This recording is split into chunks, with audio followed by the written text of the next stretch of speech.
since introducing my coaching, I've been able to hit 10K consistently, which is crazy. I went from hitting it once. I didn't even know that. Congratulations. Yeah. I need like a confetti popper right now, guys. Like 10K, woo. Oh my gosh. I didn't know you were making consistent 10K months. Yeah. Welcome to the Turn Your Followers into Clients podcast. I'm Vanessa Lau, and my mission is to help new coaches, content creators, and corporate escapees get visible and get paid. I went from quitting my corporate job with no backup plan to suddenly building a multiple seven-figure business in less than 2 years thanks to the power of social media. My life changed in an entire year, and I believe yours can too. So boss, let's help you get visible and get paid, and dive into today's episode.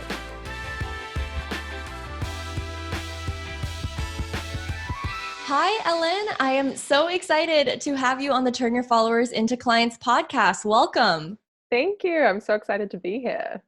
Thank you for agreeing to be on this juicy episode. I have a feeling that out of all the episodes, this one, a lot of people are going to click on, because one thing to know about how I know Ellen is the fact that she actually tried to refund the Boss Graham Academy, and now she's had a very successful business. And I really want to dive deep into that because it happens, regardless of what stage you're at in business, and especially once you start growing your business, refund requests happen. And I think that this episode is going to be so interesting. I'm very excited for this episode to really understand the thought process of why you refunded, what happened afterwards, where you're at now. So we're going to cover all of that today.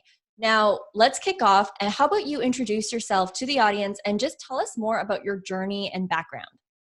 Yeah, well, I guess my story starts from the age of 13, a fresh-faced 13-year-old, all bright-eyed, bushy-tailed. And I decided at that age that I wanted to be a journalist and work in magazines. That was the dream.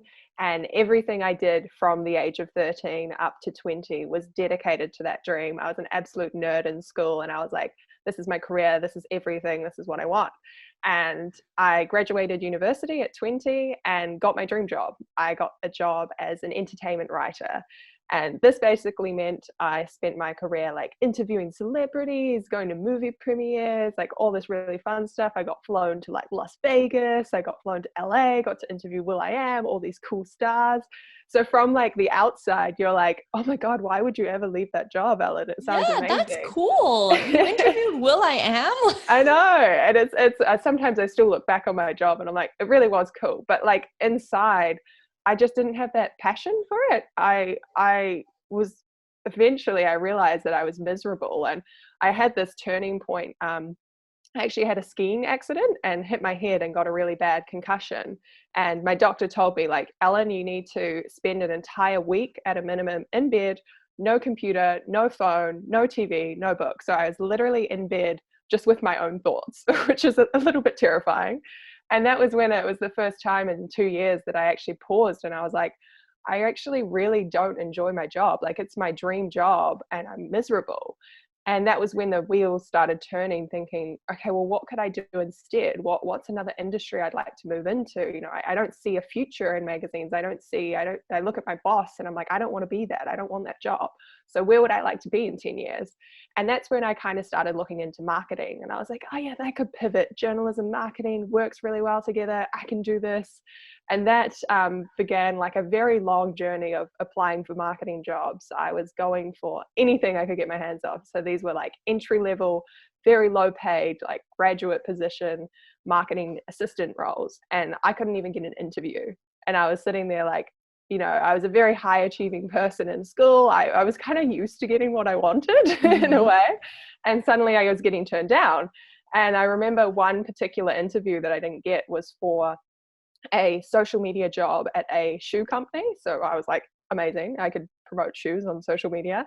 And when I didn't get that interview, I just sat there that day and I was in the office and I was like, screw this, I'm just going to do it myself. If these people won't hire me, I will do it myself and prove I love that attitude. Yeah, it kind of came from a point of like stubbornness, being like, no, I deserve this job. And that kind of began my little side hustling journey. So I spent 10 months in total working towards this goal of quitting my job. I actually made a 3-month plan, which is hilarious. I was actually sitting on the floor of my apartment one night had a particularly bad day in the office and was just crying. And I sat there and I was like, okay, let's do this. Let's make a 3-month plan. So I had everything was very, precise the day I was going to quit. And then that day rolled around and I was like, oh no, this is way too terrified. I can't do it.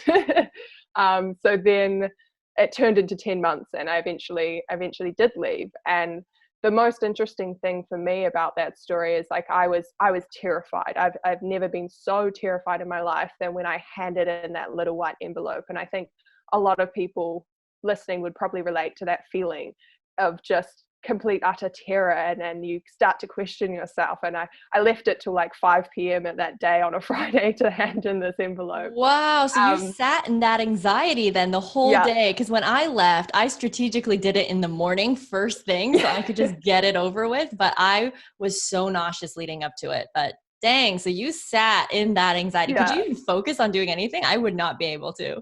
I think I kind of pushed it to the back of my mind. And then I had lunch with one of my colleagues and I was like, so I'm thinking about quitting. And she's like, what? So the whole afternoon she's sending me Facebook messages like, do it.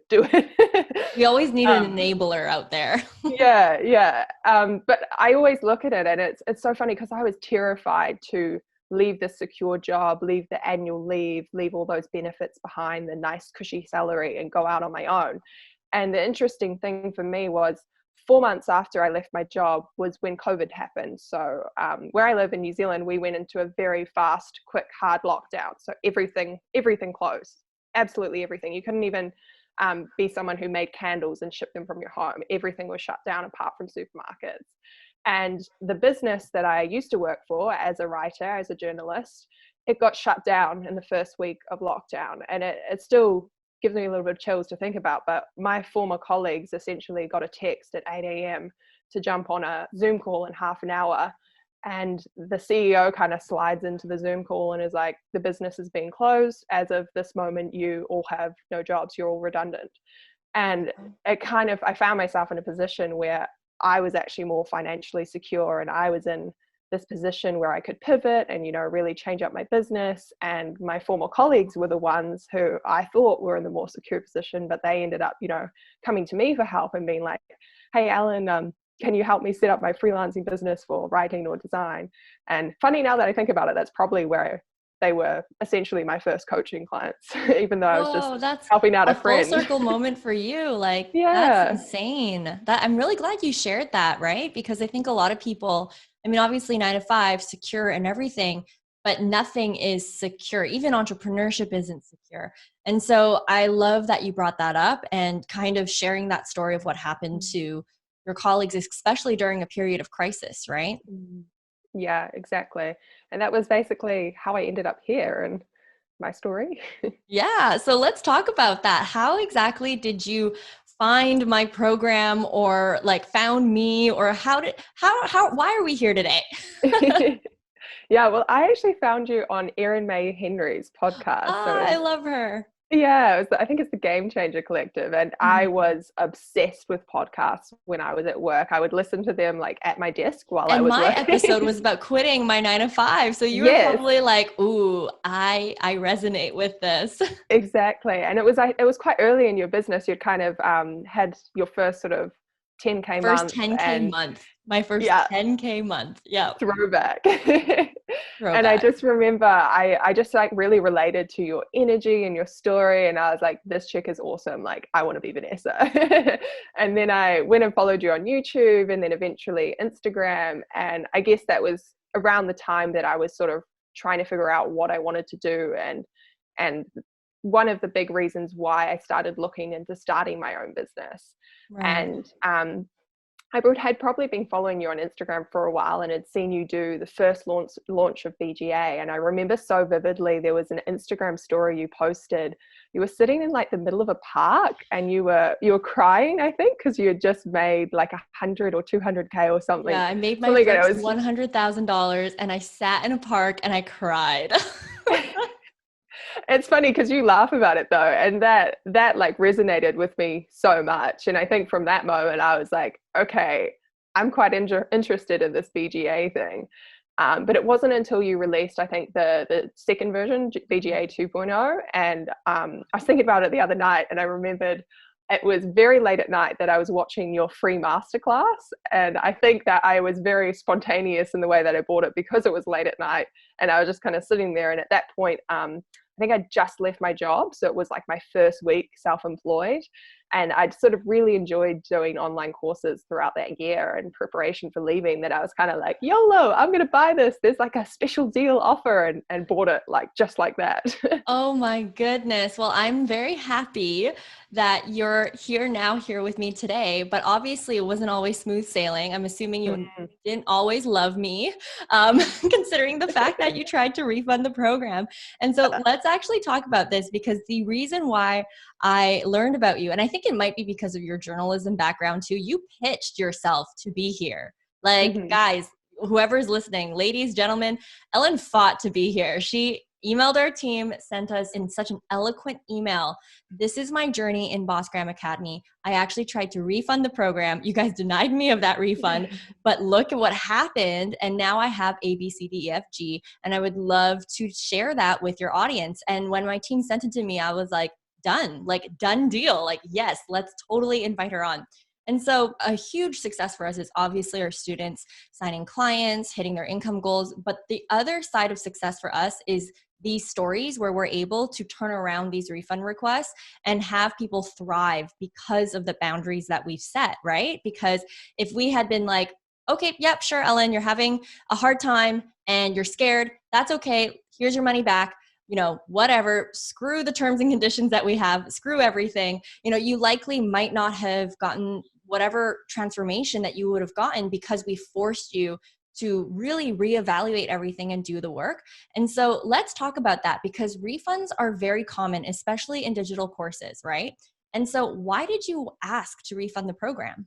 And at what point did you ask to refund the program? Yeah, I'll admit I probably wasn't the nicest person, but we all grow. It's okay. And I guess for me, the reason I wrote in the email for wanting a refund was like I wanted a course that was more focused on social media management. So I think I bought the course, I'd logged in, everything all excited, and I was like, whoa, there's a lot of modules here on coaching. And I was like, I wanted more on social media. Like I wanted more of these growth hacks and all these tips of how Vanessa had grown, and I could use that for myself and my clients. And so that was when I kind of panicked and I was like, it's not what I wanted. And that's when I tried to return it. But the deeper reason behind that was quite silly, because I always wanted to do coaching. I'd followed so many coaches on the internet. So of course it made sense that I wanted to invest in this program and add that kind of asset to my business. And I just freaked out. And I was coming from a place where I was very scared and I had a lot of self-doubt. And a big part of my business journey that I've talked about a lot on social media is I went through an awful breakup 2 weeks before launching my business. So I was in an 8-year relationship that ended very out of the blue. And for me, I always say that was the darkest point in my life. And I've never experienced such sort of sadness and also self-doubt, because I think a lot of people, love is a very universal feeling, but with that comes heartbreak as a universal feeling. And a lot of people will have experienced that. When somebody leaves you and they dump you, you question everything about yourself. You question your worth. You feel worthless. I remember saying that to my friends, like, I don't feel like I'm good enough to do anything. And it's really funny because that's one of the first things you address in BGA is looking into your limiting beliefs. And the big one for me was that I had just failed at my relationship. That was the viewpoint I had at that time, that I was a failure in terms of a girlfriend. And that meant I was going to fail in my business, that I couldn't be successful. And those emotions really mixed together for me. And that's where I was coming from in that place. There was part of me that was like really deep down being like, yes, Ellen, be a coach, like create this boss business. You were meant to do this on your own. You didn't need this man. You were independent. You were strong.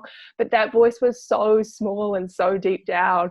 And on the surface, I was just trying to hold it together. And yeah, that was when I panicked, when I'd spent all this money on this program, because that was the other thing. And it was probably really frustrating for you too, because you were at a place where you felt I'm not worth anything. I'm worthless.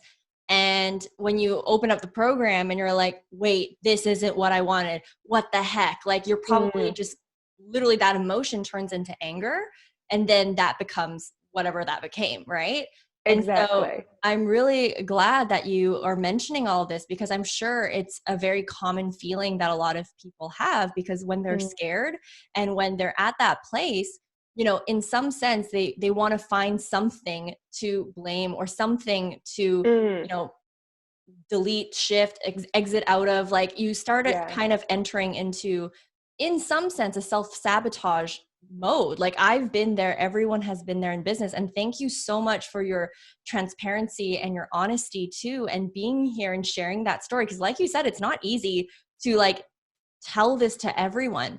And so before we actually go in deeper, I also kind of want to know, like, why did you want to be on this podcast episode? Like, why would you want to share the fact that you tried to refund the program? You know, you were at first disappointed, but then you pushed through, which we'll talk about. Like, why did you decide to pitch yourself here? Why put yourself out there and share this story? Well, I just remember when I was stuck in a job making me miserable, when I was working, 11-hour days, I would sit on the bus home and I would plug in my headphones. Sometimes I'd be on the verge of tears coming from home from my job, and I would put on a podcast. It would be like Carrie Green, it would be you, it would be Erin May Henry, so many great female entrepreneurs. And I would just feel so inspired. I was like, if Vanessa can do this, I can do this. Like I can find a way to be happy. And I think it's really important to not just share your success stories. There's so many people online being like, oh, I went from 0 to 200K in 1 year. I made 10K in the first month of launching my business. I didn't do that. I made $2,000 in my first month and I buggered off to Bali. I was like, screw my business. Like, I'm going to go have a break. And I think it's really important that people hear that not all entrepreneur journeys are this exponential curve. They don't just go crazy up as soon as you leave your job. It is really hard. And I think people need to be kind of comforted in the fact that if they're struggling, if they've been through a really shitty situation, you can still come from that low point and turn it into something great. And you can push through and become what you want to. And I guess I'm not afraid to share my story. And I think it's had a really positive outcome.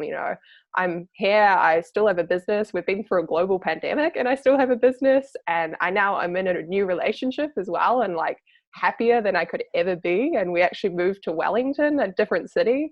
And I couldn't have done that without my job. So I look at everything and I'm like, it's just meant to be. So you can be in the middle of that hard period and not see a way out. You can't see a path.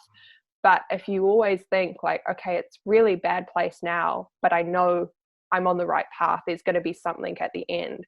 I think that will make you a great entrepreneur. I love all of that. And then also, you asked for the refund. And what did my team tell you when you tried to ask for the refund? They said no. And I was like, that's really annoying and rude. But I'm so glad that they did say no, because or else all of this wouldn't have happened. And for me, the process that I went through was I think I left BGA for a couple of weeks or so. I was like, I don't even want to look at this. Like I spent so much money on it. You were probably like, so upset, so frustrated. Yeah, I can imagine. Yeah. And I think it was actually when I got back from my holiday that I was like, okay, let's take a look at this. And that was doing those first sort of lessons on limiting beliefs, becoming an expert. And it just really started to pick up for me. And I was like, oh, well, I might as well do the whole course. I paid like, for oh, okay, whatever. Let me just try it a little bit. But I'm still not happy about the situation. And then you're like, oh, this could make sense. Yeah, like maybe this girl knows what she's talking about. and just to clarify to our listeners, we do have a refund policy, 60 days, but you got to do the work. So I think what our refund policy is right now is you can ask for the refund if you're feeling like, you're not getting results in the program. Like the key thing is you have to try at it. And if it's within the 60-day window and you kind of submit the documents that, hey, I tried this, this is the work that I put in, my team will offer you the refund. But I think with your situation, do you know the specific reason why we declined your request? Was it like, hey, Ellen, you need to do the work? Or was it like, hey, you were past the 60-day period? I think it was you have to do the work. So I Mhm. guess that was probably another motivator for me to just do the course and Yes. see how it worked Because for if me. you did it and it didn't work, we would have given you the money if you did it within those 2 months, right? Exactly. Yeah. Mhm. And I think as I started the program, that was obviously, weeks had gone by since my breakup. So I started to have that little bit of belief in myself. So it's Mhm. like you just needed to get through that rough patch and have someone say no. And then Yeah, it kind is. of, And I wonder too, would you say that that experience of us enforcing our boundaries, right? Because a lot of mm, times not coaches, but course creators, anyone, it's very hard. It's really hard to say no to a customer who's upset, to a customer who's just like, I'm over this. Like, I'm very upset with you guys. I don't want this. This is not what I thought it was. A, B, mm, C, D, E, F, G. It's a very hard conversation to have on our end too. And it's probably also not an easy conversation to you. It takes a lot of guts to email in and say, this isn't working for me. Right. Um, yeah, but I think that this also shows to people that there is a benefit in enforcing those boundaries. And it's really to help your clients as well. We would have exactly. given the refund to Ellen, but she would have had to show us that, hey, you tried the program. And because we said, hey, Ellen, like, you need to do the work and submit these documents in order to qualify, she did the work. And I'm assuming you didn't ask for the refund after that because you got results. Yeah. Yeah, and that's the other interesting layer to my story. I went from like 0 to 100 very quickly. So in January, when I was doing the course, I was like, okay, this is it. I can be a coach. I could do this. So I'd gone from like, thinking I was worthless to being like, I'm amazing. I'm a queen. I'm going to do this. And the funny thing is that I really wanted to explain was that I rushed through the program. So I skipped some steps that first time I did it, and I just wanted to launch my coaching program. So I launched this very generic kind of Instagram coaching program for everyone. You could be service-based, you could be product-based, you could just work with me for 6 weeks. And I was very proud of it. I was like, yes, done Vanessa's course. It's going to be amazing, going to make so much money. And I launched it and it was like crickets. Like nobody even registered an interest. And I think, again, a lot of people would go through that situation and be scared and feel like, oh no, I've failed. I put this out there, all my friends and family, all my followers saw it, and they're asking about it. They're like, how many people have, signed up? And I'm like, no one. Like, that's embarrassing. Mm. But instead I was like, okay, I've obviously done something wrong. Let's have a think about this and go through this process a lot slower. And that was when I left it for a month, and I had a girl from the States actually reach out to me, and she was like, hey, I saw you have this coaching program and it sounds really awesome, but what I'm actually looking for is someone to coach me on how to be a social media manager. I'd really like to do what you do. And she'd been watching some of my YouTube videos, and that's kind of how she found me. And when she messaged me, I was kind of like, oh my God, yes, I'll do anything like this. I just want to coach someone and have that experience. So it was really just listening to what she wanted. And we created this 4-week program together, and I charged her very little for it. I think it was probably around like $200 for this 4-week private one-on-one coaching.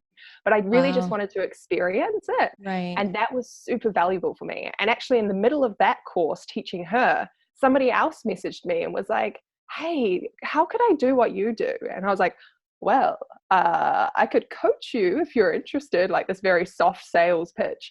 And they said yes as well.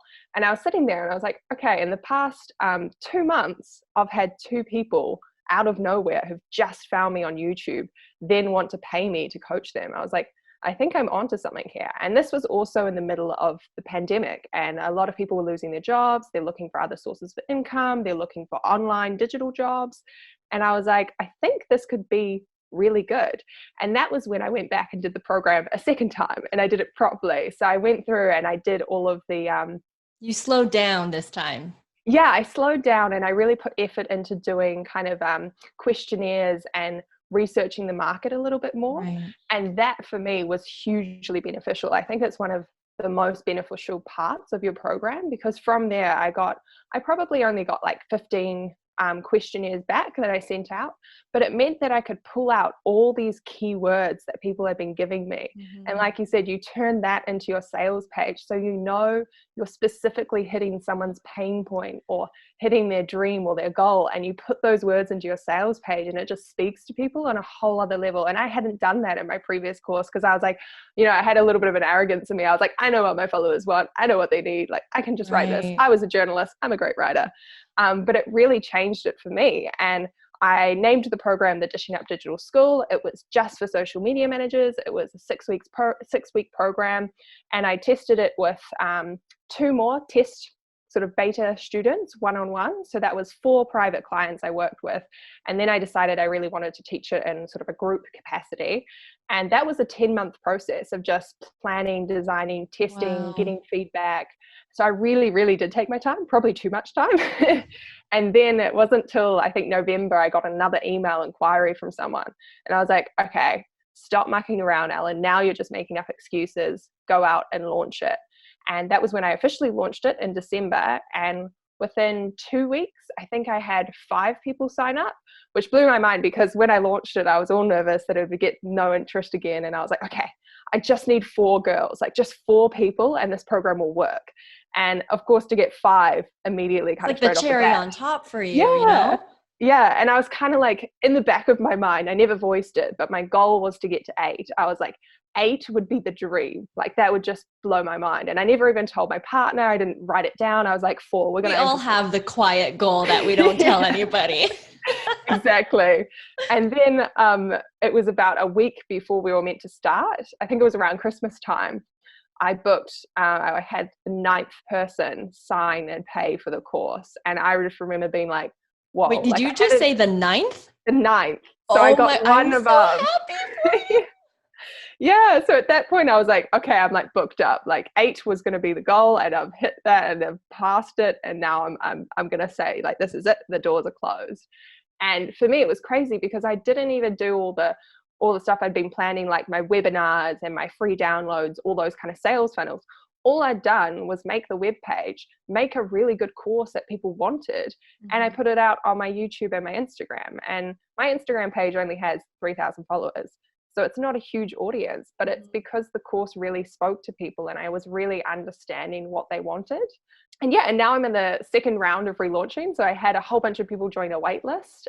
We ran the course in January, and I'm now relaunching it to start April 1st, which is so exciting. And I increased the price. So we've had 4 girls sign up on the early bird offer. And now I'm prepping to do, the webinar and a bit more promotional stuff, obviously, because it's a bit more of an investment now, but really excited about it. And I had to laugh when you said I saw your Instagram being like, hey, we're recording podcasts. And I'm like, they'll love this story. Hey boss, are you enjoying what you're hearing so far? Well, I'm interrupting my own episode to invite you to my free training over at www.followerstoclients.com. This training has helped thousands of my own students nail down their niche, create content that brings them more leads to their door, and implement an easy-to-deploy social media funnel that helps them close clients like a boss. This training is perfect for anyone who is starting out in business and wants to know the roadmap to making 10K months, regardless if you're a new coach, content creator, or corporate escapee. By the end of this training, you are guaranteed to walk away with strategies that you can implement instantly. The best part is that this training is absolutely free and breaks down my entire methodology to signing paid clients, plus complimentary trainings that I don't share anywhere else on my free channels. Register today at www.followerstoclients.com. Link is in the description box below. I can't wait to see you there. And now let's get back into the episode. And one thing I kind of am smiling about internally is because, you mentioned that the first time you went through the program, you rushed through it. And it doesn't even have to be my program, guys. It could be any program that you've enrolled in. And then the second time you slowed down, you did the research, you did all of that. And I think it's so funny because that research component is literally what I say in the program. Like, this is the part that most people skip. And so do not skip this part. And that first time you did it, you skipped it, right? And then the second time you were like, okay, let me just actually go through it in order, follow the instructions, and there you go. 9 people eventually you signed up with, or you signed up for your program. And it's really interesting because it kind of shows, and especially as you're working with clients as well, One thing I want to say is that when you enroll in a program, most times if it's a well done program, the method works, the formula works, all the material, everything that you need to know to be successful, that's what you're buying into. That's what you're purchasing. You're buying the intellectual property, you're buying the content, right? But if you don't follow the instructions on how to use something, don't be surprised when something is broken. But another thing too that I love about your approach too is when it didn't work the first time, you could have easily just gone back to our team, be like, I tried it, you wasted my time, and it didn't work. And so Yeah. what made you like not do that? I guess it was because, again, I was stubborn. Like, I could see so many coaches doing so well online. And it's my approach when I try anything new in business now is like, I can see other people doing it and I believe in myself so much. I did so much internal work on myself, on my mindset and my confidence. I have such belief in myself. I'm like, no, if someone else can do it, I can do it better. I'm just as capable and I'm just as strong. And I think you can tell by the fact it took me 10 months, there was still a little bit of doubt there. I probably could have just had 2 test clients and then launched, or maybe 3. And I did delay it a few months. But looking back now, I'm so glad I did that. And it's just really taught me that anytime that I fail in my business, it's actually just redirecting me and showing me the correct path I should be on. And it's something I tell all my friends now. I'm like, failure is actually like the best thing that can happen to you, because it's gonna point you in the right direction and it's gonna show you what you need to do. Oh, I love all of this. So good. And I also want to say, like, would you say that your experience of, being denied a refund, and then being kind of like turned back, being like, do the work. Do you think that changed the way that you manage your clients and how you keep your own clients accountable based off of your experience and seeing what's possible when you do push your clients to do the work? Yeah, definitely. It's been really valuable for me switching from individual one-on-one coaching to the group coaching, because I think naturally when you have an online course or a group coaching program where there's multiple people, there'll always be that one or two couple of people who slip through the cracks. They're a little bit quiet. Maybe they don't come to the live session and you don't really hear from them. They don't take advantage of the voice messaging or contacting you at all. And you kind of start to like question yourself, be a little bit like, oh, is this program really working? But it made me realize that not everyone has that drive. And to be honest, not everyone can be an entrepreneur if they don't have that ability to push themselves and to work harder. And I think naturally you are going to get those difficult clients. And it has helped me realize that you shouldn't focus on just those difficult clients. They're going to come. It's just a matter of percentages and odds. If you have this many people in your course, you're going to have this many people who maybe don't love it, who maybe don't gel with it. But at the same time, like I have one student who was able to leave her nannying job and she's now a full-time social media manager. And she's even brought her partner on to help her with her business. She registered as an LLC the other week and I still follow her. So I'm like, yes, girl. And like, if you focus on those wins, like that's so much more valuable than letting someone who maybe didn't love the course as much or didn't do attend all the live streams. If you don't focus on that, like don't bother. It's just going to happen and it's part of the job. And you mentioned earlier on that you had to make a lot of internal shifts in order for you to have different results. Because if you want different results, you need to operate differently. If you operate the same way that you have been the last 12 months or whatever, and you're trying to achieve something different, something fundamentally needs to change. And can you just kind of recap, like what would be maybe the top 2, top 3, whatever top number that you want to come up with of the things that really helped you make it click finally? I guess overcoming fear was probably the biggest one. And I think fear controls us too much in our life. And once you let go of that, you have a newfound freedom with your business. So I've tried so many different things with my business now. I have like an ebook, I'm writing a second ebook. I've got digital products I sell on my website, like graphics you can buy, Instagram templates. And just last month, I launched a range of jumpers. So I'm like now selling my first physical product. And even some of those, not all those things work, but I don't care. Like people will come in and be like, oh, how many jumpers have you sold, Ellen? Friends and family. And I'm like, I've only sold 4, but I don't care. It's all about like learning and experiencing new things and trying new things. And I think looking at some of my friends and families or other people that follow me, they're too controlled by fear. Like they're scared to start a business. They're scared to change career paths. And I never want to be controlled by that fear. And I feel like I've really broken free of that. And I guess the other sort of key step for me was taking that time to really just work on my confidence. And when you become more confident, that flows on to so many aspects of your business. Like when you're more confident, you believe that you're an expert, you increase your prices and you can start making more money. Like when I was first side hustling, I would be so terrified I'd charge people like $200 to manage their whole social media for a month. Now I charge them like $800. And I wouldn't be able to do that if I didn't believe in myself and if I didn't have that confidence and if I didn't say, yes, I am an expert. And that for me are kind of like, they're the two key things that I had to shift in my mind.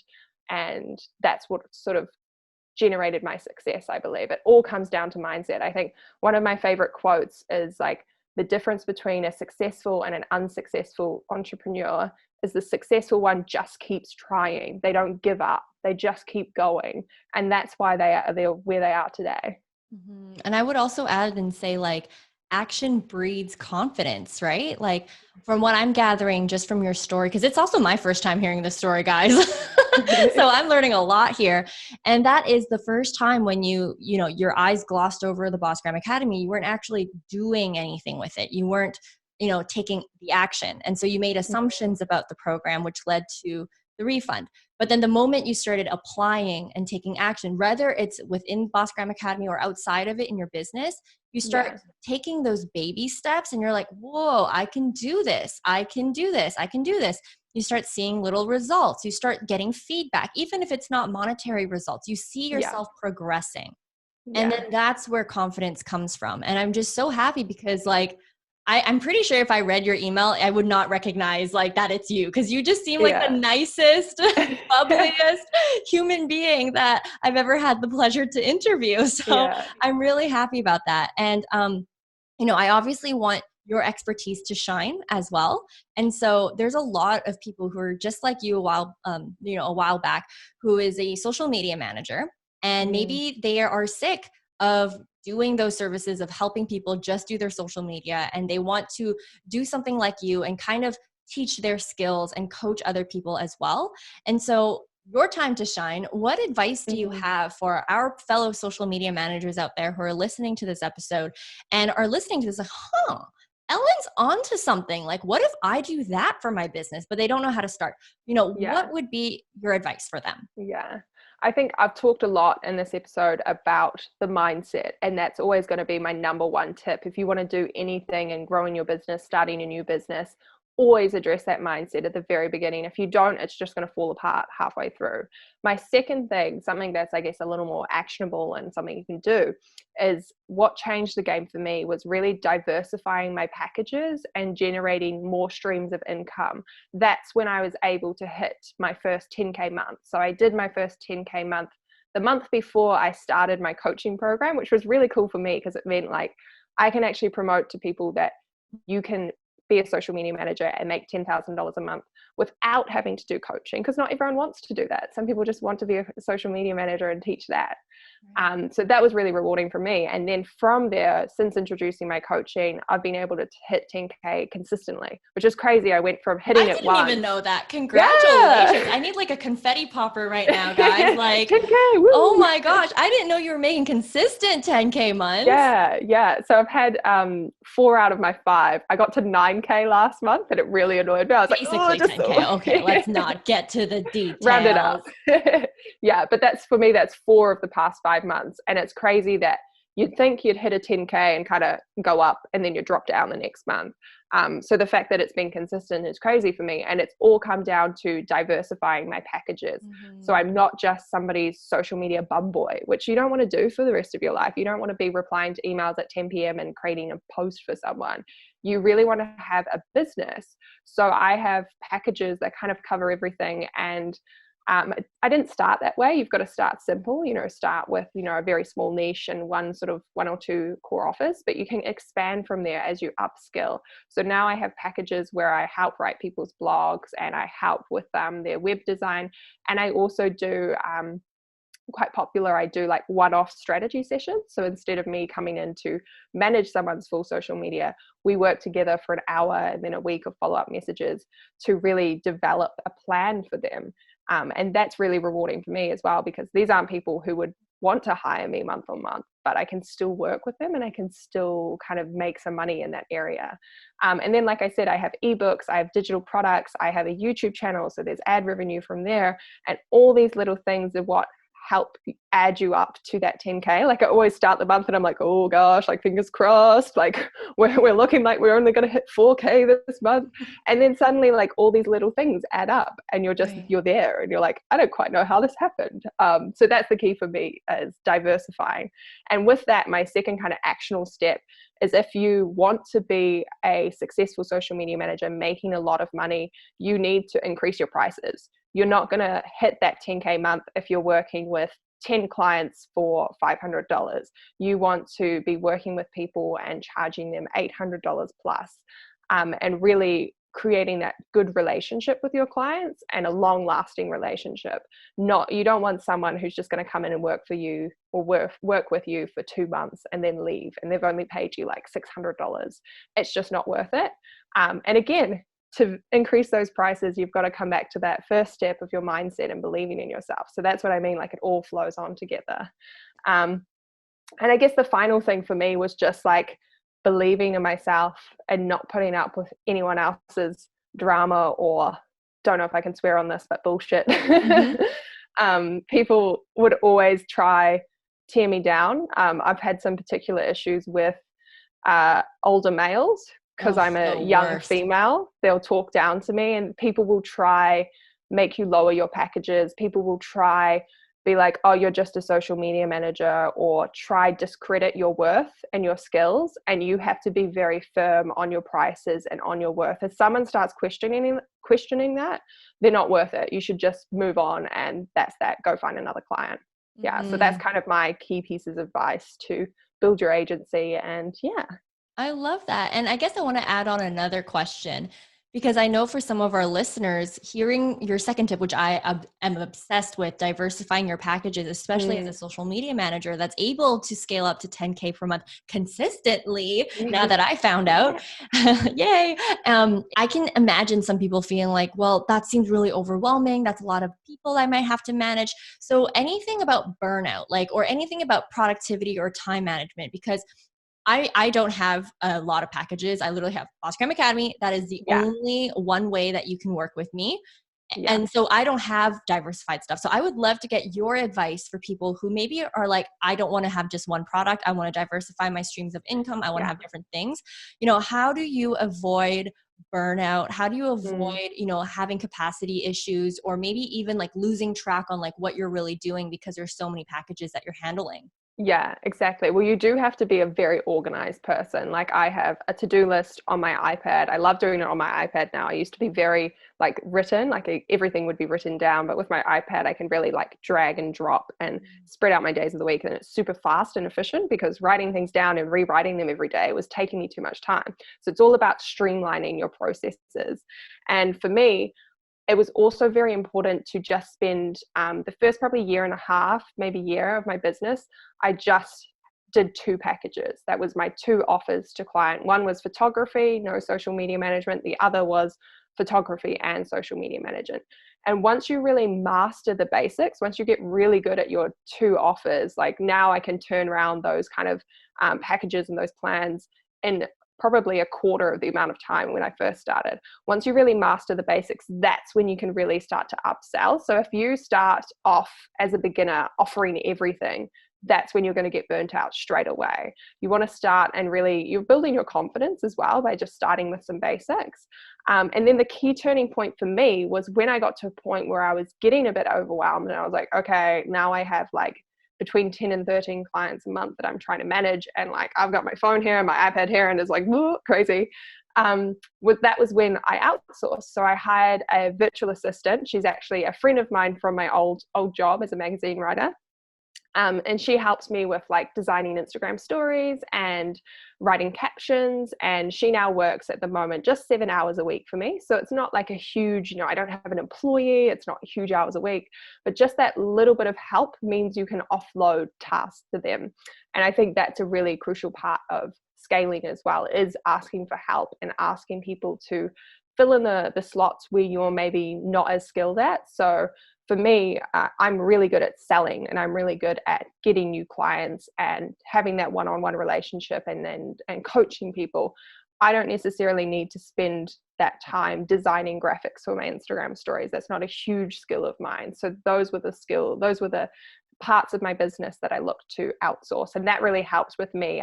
It was right before I hit my 10K month was when I started working with Fleur, my virtual assistant. So I think that was I was literally going to ask, at what stage in your business were you like, okay, I'm ready? Because most people who are starting out, that's like one of their scariest first decisions is like, do I have enough money to, like, what if I can't afford it? How much revenue do I need? So you just hit like your first 10K, or it was like right before you hit your first 10K, or you kind of had a feeling that like, okay, I can do this? Like, yeah, I think it was before I hit my 10K. So I was hitting, I think, up around 7, and I just felt like I kept getting like between 5 and 7, and I couldn't break through no matter how much work I was doing. And the funny thing for me was I was lining myself up to hire my virtual assistant in March, just before COVID. So obviously COVID hit, and I did lose a few clients because of that. And I did discount a lot of my packages to keep some clients. So I was like, okay, well, now is not the time to be investing in a virtual assistant. And it took a while to build up that confidence again, because, the economy is going all crazy and you're like, what's going to happen? Should I be saving and stockpiling all my money? But for me, it's been that best decision. And when you feel yourself heading towards burnout, that's usually the sign. You either need to increase your packages and reduce your client load, or if you've already done that and you're still getting crazy amounts of clients and loads of work, that's when you start outsourcing some of your tasks. I love this episode. Oh my gosh. I think I need to like split this into like 2 different episodes because that was just so much knowledge. Now, one last thing, because I wanted to ask you earlier too, because I know that a lot of our listeners right now are sometimes on the fence of joining the Bossgram Academy. They're interested, they're not sure. If you could summarize your experience in the Bossgram Academy, how it's helped your business, let's end off with that. And I cannot wait to like get people to follow you and just watch you grow in your journey, hire you as their social media manager or their social media coach. I'm so excited for you. So if you can just summarize your experience from joining the Bossgram Academy and how it's helped you. Well, I always say that I'm such an introverted person, and I think that's why I didn't suit that corporate style. I hated the office politics, the drama, the having to walk in and be like, ooh, who can I say good morning to? Like, it gave me a lot of anxiety. And that's why when I started working for myself, people were like, oh, aren't you lonely working at home by yourself? And I was like, nah, I love it. I'm thriving. But the reality is, when you have a roadblock or a hard situation in your business, you do get a little bit lonely. There's no one to bounce ideas around off. And for me, doing Bossgram Academy, it sounds really cheesy, but it was like a little colleague for me. It was like something that I can revert back to when I need a little bit of guidance. Even now, this morning, I was like, I just remembered there's a whole section on webinars, and I'm actually doing this time around. I didn't do it last time. Let's go back and check in. And also, when I hired my virtual assistant, I actually sent her some notes from one of the sessions about writing captions, because I was like, this is really valuable stuff. And I just think when you have those moments of doubt in your business, you can go back to the program. Like, I've read through some chapters multiple times, which I love. I love that it's always there. It's not going to expire or disappear. And then, of course, when you released Bossgram Academy 3.0, I got to do that as well. I was like, oh my God, there's so much cool stuff in here as well. And I really love that. It's been a true asset to my business. And I definitely wouldn't be here where I am and wouldn't have the Dishing Up Digital School without Bossgram Academy. Well, thank you so much, Ellen. And remember, your success is our success. And, congratulations again on not just your 10K month, but your consistent 10K months. And I'm just really excited to continue rooting you on. Our whole team is backing you up. And so thank you so much for joining us on the podcast. Thank you so much for having me, Vanessa. It's honestly a dream come true. And I hope there's someone on the bus listening to this podcast, coming home from their corporate job and now wants to quit their job. Thank you. Awesome. You just finished listening to an episode on the Turn Your Followers into Clients podcast. If you enjoyed today's episode, make sure you leave us a review on iTunes, and don't forget to share this episode with your friends on social media. Just don't forget to tag me at vanessalau.co on Instagram. Now, if you want more of that good stuff, head over to www.vanessalau.co, click on our blog, and access all of the show notes from this podcast. Now, boss, keep doing the damn thing and building a business you don't need an escape from.